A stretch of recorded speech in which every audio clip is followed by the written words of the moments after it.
আর ভগবান শ্রীকৃষ্ণ তাকে নিয়ে বলছে সে নাকি অসুর কুলে জন্মেছে। এই জগতে সভ্যতা দেখবেন দুই প্রকারের হয়, একটা গ্রাম্য সভ্যতা আর একটা হলো নগরীয় সভ্যতা। গ্রাম্য সভ্যতা কেমন? সহজ সরল। দেখবেন গ্রামের লোক আমরা যারা গ্রামের মানুষ সহজ সরল খাই, সহজ সরল পড়ি, সহজ সরল বলি, সহজ সরল চলি। কিন্তু যারা শহরের মানুষ তাদের চলাফেরাটাও কৃত্রিম, তাদের ভাবভঙ্গিটাও একটু কৃত্রিম, কথা বলাটা অনেকটা স্টাইল করে, পোশাক পরে স্টাইল করে, সাজে গোজে স্টাইল করে। গ্রামের মানুষ অতটা ধার ধারে না সবকিছু। শহরের মানুষ একটু কৃত্রিম ভাবে চলে সব সময়, যেটা নয় তার থেকে একটু বেশি দেখাবার চেষ্টা করে, একটু ভালো করে কথা বলা, মানে একটু দরকার নেই কিন্তু তো কিরে কেমন আছিস, ভালো আছিস তো, মানে এরকম একটু কথাবার্তা বলা, একটু স্টাইল করে। কিন্তু কথা হলো যেখানকার যে ভাব সেখানকার সেই ভাব অনুসরণ করতে হয়। স্থান কাল পাত্র বলে একটি কথা আছে, দেখবেন সব জায়গায় সব স্বাদ চলে না, আর সব জায়গায় সব ভাব চলে না। এখন এই যে কীর্তন গাইতে এসেছি আমি, এই কীর্তন গাইতে এসে আমি যদি কীর্তনের পোশাক না পরে কীর্তন মঞ্চে উঠি, আপনারা মেনে নেবেন কি? কোট টাই বুট পরে যদি কীর্তন গাই আপনারা মেনে নেবেন? নেবেন না। কীর্তনের একটা বেশ আছে। কীর্তন গাইতে গেলে কণ্ঠে তুলসীর মালা লাগবে, দাদর সঙ্গে তিলক লাগবে, তারপরে গলায় একটা উত্তরীয় লাগবে, ধুতি পরতে হবে, পাঞ্জাবি পরতে হবে। এগুলো কীর্তনের সাজ। এখন এই যে আমি কীর্তন গাইছি, এখন ধরুন একটা ছেলে এলো টাইট ফিট একটা জিন্সের প্যান্ট পরে, 3-4 জায়গায় ছেঁড়া, একটা টাইট ফিট গেঞ্জি পরে, চোখে একটা কালো চশমা, চুলগুলো আবার এদিক ওদিক করে ছোট, মাঝখানে বড়, আবার বিভিন্ন কালার করা, আমার সামনে এসে দাঁড়িয়ে বলছে, পলাশদা আমার খুব একটা অনেকদিন ইচ্ছে ছিল বুঝলেন, আপনি যদি একটু কীর্তনটা আমাকে শিখিয়ে দিতেন। আরে বাবাকে ধুতি পরাটা শেখ, তারপরে তো কীর্তন। হ্যাঁ, কীর্তন মঞ্চে দাঁড়িয়ে কীর্তনের বেশ না হলে তুই কীর্তন শিখবি কি করে? আজকাল অনেক কীর্তনিয়া জগতে বেরিয়েছে যারা গলায় তুলসীর মালাও পরে না, কপালে তিলক পরে না, সিঁদুরের টিপ পরে, গলায় রুদ্রাক্ষের মালা পরে কীর্তন গাইছে। আর ভগবান শ্রীকৃষ্ণ তাকে নিয়ে বলছে সে নাকি অসুর কুলে জন্মেছে। চৈতন্য চরিতামৃতে কিছু নেই, গীতা মিথ্যা, ভাগবত মিথ্যা। মানে কেমন হয়েছে জানেন? এই যে যেমন এখন এখানে আপনারা জগন্নাথ দেবকে এনেছেন, দয়া করে তিনি এসেছেন। পুরীর মন্দিরকে বলা হয় মথুরা, আর গুন্ডিচা মন্দিরকে বলা হয় বৃন্দাবন। মহাপ্রভুর ভাবটা কেমন ছিল জানেন? রথযাত্রা কেন? এই দেখুন, রথযাত্রার বাঙালিদের কাছে রথযাত্রা এত ঐতিহ্যপূর্ণ কেন? রথযাত্রা উপলক্ষে কীর্তন হচ্ছে, একটু না বললে ভুল করা হয়। মহাপ্রভু যখন তিনি পুরীধামে চলে গিয়েছিলেন, 18 বছর তিনি পুরীধামে কাটিয়েছিলেন।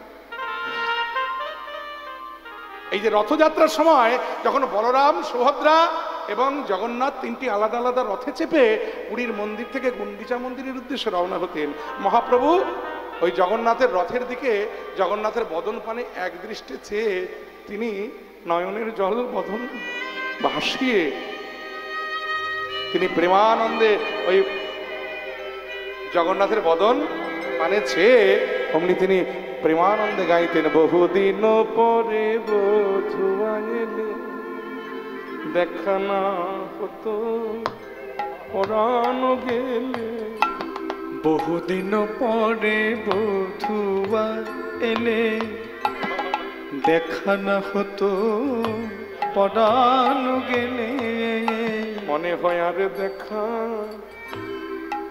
হতো না বধূ, মনে হয় আর দেখা হতো না বধূ, তুমি যদি ক্ষণকাল পরে আসিতে আর দেখা হতো না বধূ, তুমি যদি ক্ষণকাল পরে আসিতে মনে হয় আর দেখা হতো না বধূ, তুমি যদি ক্ষণকাল পরে আসিতে আর দেখা হতো না বধূ, তুমি যদি ক্ষণকাল পরে আসিতে আর দেখা হতো না বধূ। দুঃখিনী নদীন দুঃখেতে গেল, তুমি মথুরা নগরে ছিলে তো ভালো। আহা দুঃখিনী নদীন দুঃখেতে গেল, তুমি মথুরা নগরে ছিলে তো ভালো। বলো বলো তোমার কুশল বলো, বলো বলো তোমার কুশল বলো। তুমি ওই মথুরা নগরে ছিলে তো ভালো। ওরে ভ্রমর ফকির, তোরা আয় আমার কাছে আয়। এই দেখ কে এসেছে বৃন্দাবনে, এতদিন পরে আমার প্রাণনাথ এসেছে। ও ভ্রমর, তোরা কেন চুপ করে আছিস? ভ্রমর আসিয়া গাহুক গান, কোকিলায় আসিয়া ধরুক তান।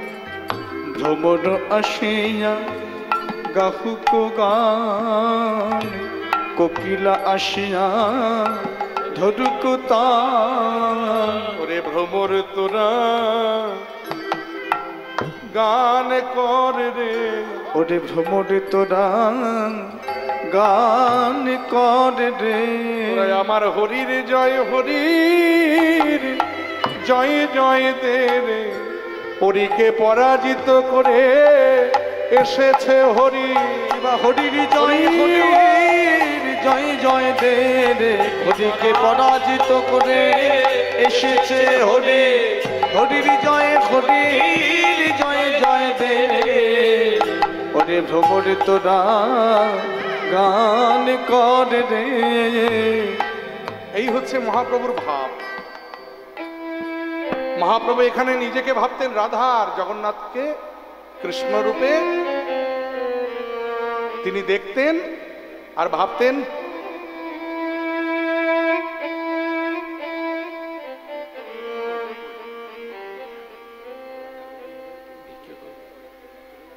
আচ্ছা ঠিক আছে। তুমি এত কীর্তন রসিক, আর এই জায়গাটায় তোমার দেখা দিতে হবে। জয়নি তাই একটা ব্রেক নেব ছোট্ট। বিরক্ত লাগে যদিও বলেন, কিন্তু না নিলেও হয় না। টিভিতে ভালো ভালো সিরিয়াল দেখতে দেখতে মাঝে মাঝে কোলগেট, ব্রাশ, লবণ, চিনি এসব বেচা কেনা দেখতে হয়। কারণ ওরা স্পন্সর না করলে কিন্তু অত ভালো সিরিয়ালটা দেখতে পাবেন না। তেমনি কীর্তন গাইতে গাইতে মাঝে মাঝে একটু কীর্তনের কমিটির দাদাদের কথা না বললে বড় ভুল করা। কারণ তাদের ঐকান্তিক প্রচেষ্টাতেই তো এই মহতি হরিমা আসর, এই যে এতদিনের রথযাত্রা উৎসব। আজকে মথুরা থেকে আমার জগন্নাথ তিনি রথে চেপে এসেছেন বৃন্দাবনে। আর সেই বৃন্দাবনে এসে এই যে কটা দিন ধরে, 7-8টা দিন ধরে তিনি ভক্তের সেবা পাচ্ছেন। আমি এখানে এসে শুনলাম আজকে বোধহয় 7 বছর চলছে নাকি, এটা 7ম বর্ষ। এতদিন ধরে জগন্নাথ কোনো ভক্তের বাড়িতে বাড়িতে সেবা পেয়ে বেড়াতেন, কিন্তু সেই জগন্নাথের জন্য একটা স্থায়ী সেবার ব্যবস্থাও কমিটির দাদারা এখানে করেছেন। কত টাকা খরচা করে মন্দির হচ্ছে দেখুন জগন্নাথের। আজকাল তো কত টাকা পয়সা কত দিকে কত বাজে কাজে ছড়িয়ে দেওয়া হয়। তো ভগবানের জন্য একটা গৃহ তৈরি করা কিন্তু কম ভাগ্যের কথা নয়। অনেকে দেখবেন আমরা বাড়িতে ভগবানের জন্য ঘর বানাই, 3 তলা বাড়ি করেছি, চিলে কোঠার উপরে ভগবানের জায়গা করেছি 3 তলার উপরে। যুক্তিটা কি খাড়া করি জানেন? ভগবান মাথার উপরে থাকবে। কিন্তু আসল তত্ত্বটা হলো এখানে আমরা কেউ এখানে থাকতে পারি না বলে ভগবানকে রাখি। যেখানে চিল বসার কথা সেখানে ভগবানকে রাখি। কারণ কি জানেন, গরমের দিনে সবচাইতে গরম ঘর ওটা, আর শীতকালে সবচাইতে শীতের দিনে ঠান্ডা ঘর ওটা। ওখানে আমরা কেউ থাকতে পারবো না, তার জন্য ভগবানকে রেখে দিই। আর যুক্তিটা খাড়া করি যে ভগবান মাথার উপরে থাকবে না। ওই রকম গৃহ বানিয়ে লাভ নেই। বাড়িতে ভগবানের মূর্তি প্রতিষ্ঠা করেছি, গোপাল রেখেছি, সেবা দিই, কি জানেন, দোকান থেকে নকুল দানা কিনে এনে, নকুল দানা না থাকলে 2-4 দিন চিনি দিয়ে দিই, ওতেই চালিয়ে দিই। আমরা কিন্তু ভালো মন্দ খেতে কখনো ভুলি না। কোনোদিন ভগবানকে জিজ্ঞেস করা হয় যে ভগবান তুমি আজকে পেট ভরে খেয়েছো তো, তুমি ভালো আছো তো?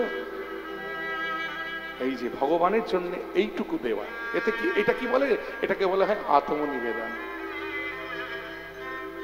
এই আত্ম যতক্ষণ নিবেদন না হচ্ছে, আত্মাকে যতক্ষণ নিবেদন না করা হচ্ছে, ততক্ষণ ভগবত সেবার অধিকার পাওয়া যায় না। আমি খুব আন্তরিকভাবে কৃতজ্ঞতা জানাচ্ছি আমার কমিটির দাদা ভাইদের, যারা এত সুন্দর একটা এত সুন্দর একটা ব্যবস্থা করেছেন ভগবানের জন্য, যেখানে ভগবান থাকবেন এবং সেখানে ভক্তরা প্রত্যেকদিন এসে নিয়মিত ভগবত সেবায় অংশগ্রহণ করবেন। 3 বেলা ভগবানের সেবা হবে, নিয়ম মেনে ভগবানের সেবা হবে এবং সেই সেবাতে সকল ভক্তবৃন্দ, আপামর ভক্তবৃন্দ সেখানে অংশগ্রহণ করতে পারবেন। দেখুন, পুরীর রথ টানবার জন্য তো আমরা সবাই পুরীতে যেতে পারি না, অনেক খরচা ব্যয় সাপেক্ষ ব্যাপার। কিন্তু এই যে এখানে আপনারা রথযাত্রাতে আনন্দ করছেন, ভাবুন না, এটাই পুরীধাম। কারণ যেখানে জগন্নাথ থাকে সেটাই পুরীধাম হয়ে যায়, যেখানে ভগবান থাকেন সেটাই ভগবানের স্থান হয়ে যায়। তাই এই ব্যবস্থাটা তারা যখন করতে পেরেছে আপনাদের জন্য, আপনাদেরও এগিয়ে আসা উচিত তাদের সাহায্যার্থে। মন্দিরে অনুকল্পে আপনারা যেমন দান করছেন করুন, মন্দির নির্মাণ কল্পে দান করুন। যদি কেউ চান তার পিতৃমাতৃ যদি কারোর স্মৃতির উদ্দেশ্যে এখানে দান করে তাদের জন্য একটু ভগবানের কাছে প্রার্থনা চাওয়া, তাদের নেম প্লেট ভগবানের মন্দিরে অন্তত রেখে দেওয়া, সেগুলো করতে পারেন। সাদরে সেই দান গ্রহণ হবে এবং অর্থ দিয়ে, শ্রম দিয়ে, আর্থিক, মানসিক, কায়িক পরিশ্রম সমস্ত কিছু দিয়ে এই মন্দিরটাকে আপনারা গড়ে তুলবেন। ভবিষ্যতে যেন এই মন্দিরটি, এই ধামটি জুলপিয়া নয়, সবাই বলে যেন এটা পুরী ক্ষেত্র, শ্রীক্ষেত্র হয়ে ওঠে। যাইনি তাই এই প্রার্থনা আপনাদের চরণে রাখছি। আর এই কীর্তন অনুষ্ঠান এতগুলো দিন ধরে চালাবার জন্যে অনেক খরচা সাপেক্ষ ব্যাপার। আমার কমিটির দাদার একটু ভিক্ষার ঝুলি নিয়ে আপনাদের কাছে যাচ্ছেন। আপনারা যে যা পারবেন গোবিন্দ সেবায় কৃপা করে দান করবেন। জানবেন সেই দান কখনো বৃথা যায় না, সেই দান সদা সর্বদা ভগবানের শ্রী চরণে তোলা থাকে। হৃদয় গৌর হরি বল, হরি বল। তাহলে দেখুন, জগন্নাথ দেব এখানে এসেছেন, এটা তো আমাদের কাছে অনেক বড় পাওয়া।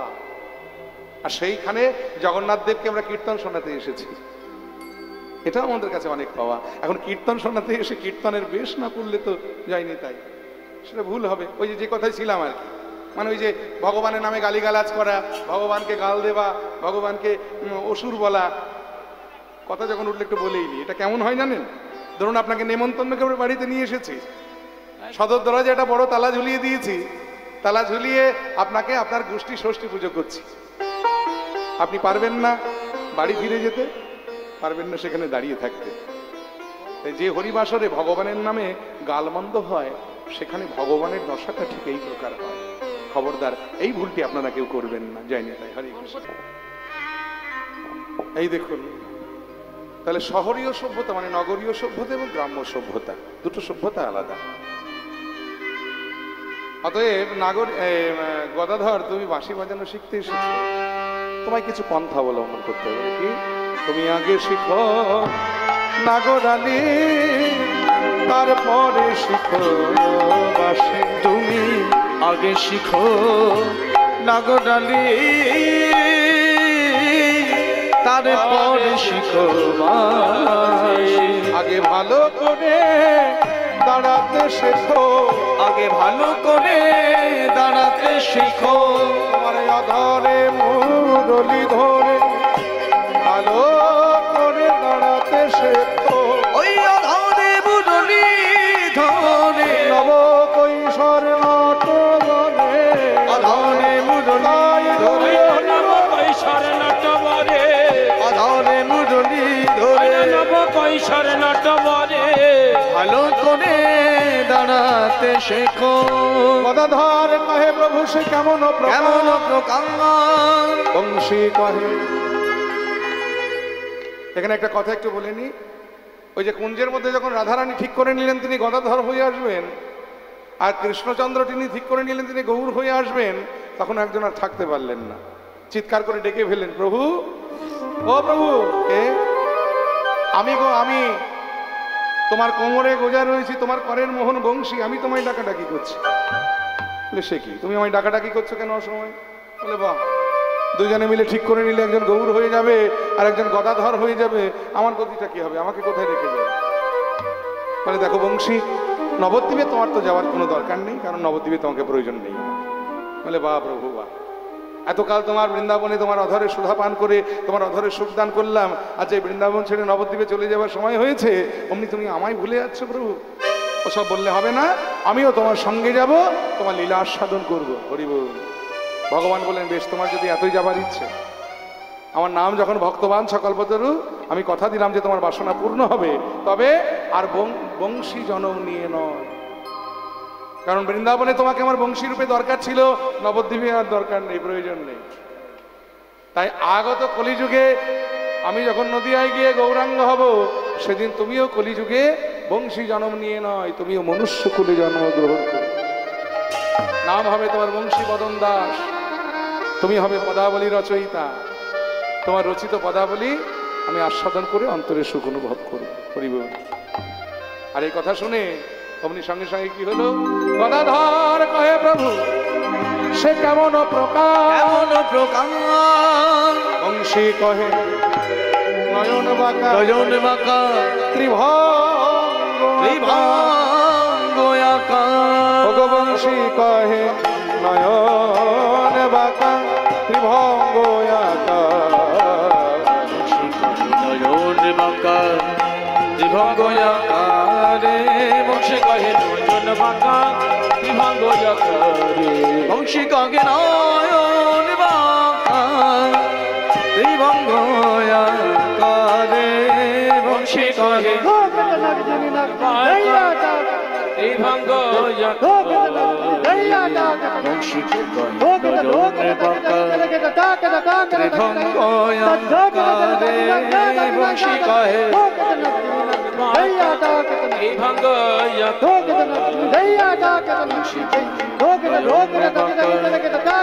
ত্রিভঙ্গ ত্রিভঙ্গ আকারে, বংশী কহে নয়ন বাঁকা ত্রিভঙ্গ আকারে, বংশী কহে ত্রিভঙ্গ নয়ন বাঁকা ত্রিভঙ্গ আকারে, বংশী কহে ত্রিভঙ্গ ত্রিভঙ্গ আকারে,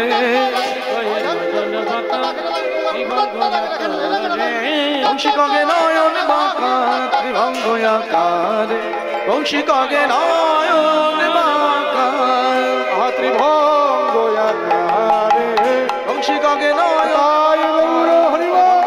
আকারে, বংশী কহে নয়ন বাঁকা ত্রিভঙ্গ আকারে, বংশী কহে নয়ন বাঁকা ত্রিভঙ্গ আকারে, বংশী কহে নয়ন বাঁকা ত্রিভঙ্গ আকারে।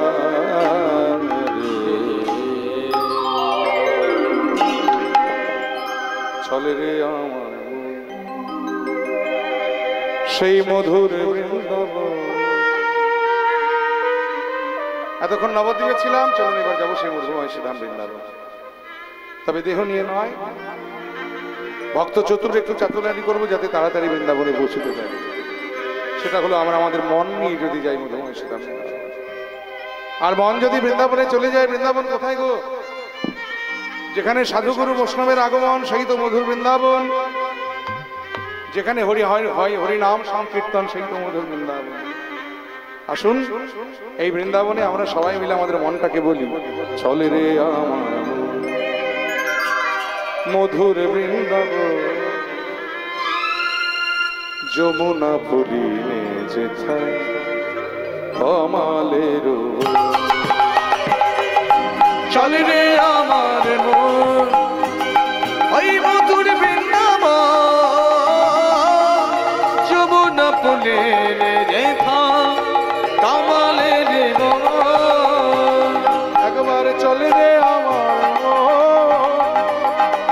মধুর বৃন্দাবন সেই যমুনা ফুলে রেখায় কমলে চল রে আমার মন ওই মধুর বৃন্দাবন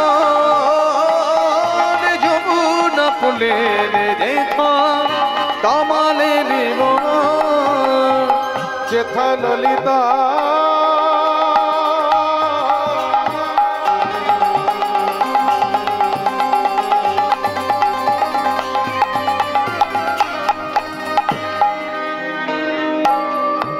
আছে ললিতা বিশাখায় যত গোপীগণ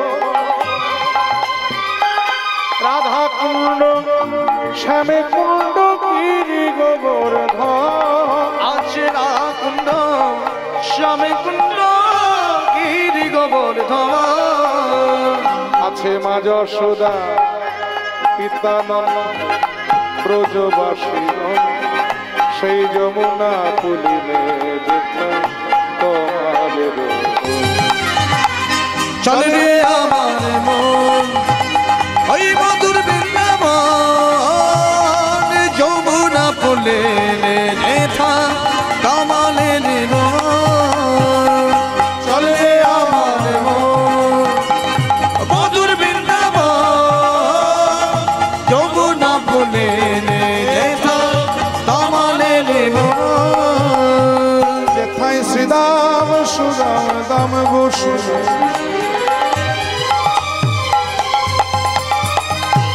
গো যত সখাগণ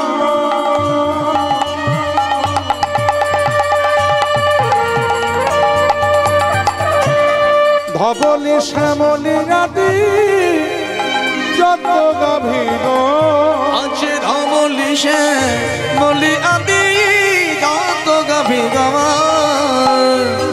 মধুর মধুর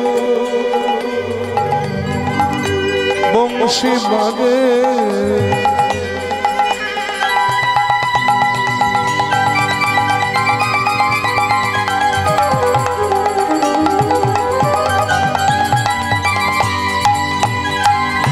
সেই তো বৃন্দাবন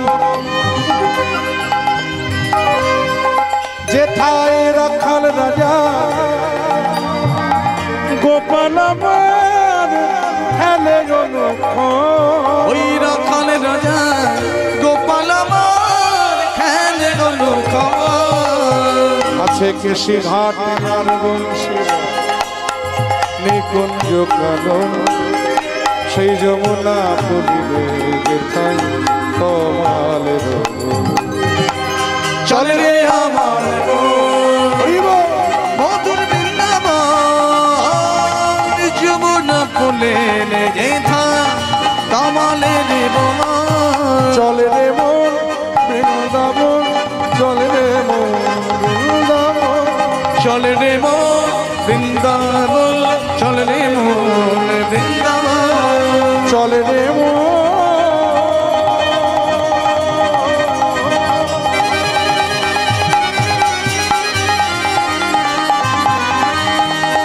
মনরে চলো যা সিধা বৃন্দাবন বলো বৃন্দাবন ধাম কি জয় শ্যাম সুন্দর মদন মোহন কি জয় রাধে শ্যাম রাধারানী কি জয় জগন্নাথ বলরাম সুভদ্রা মাই কি জয়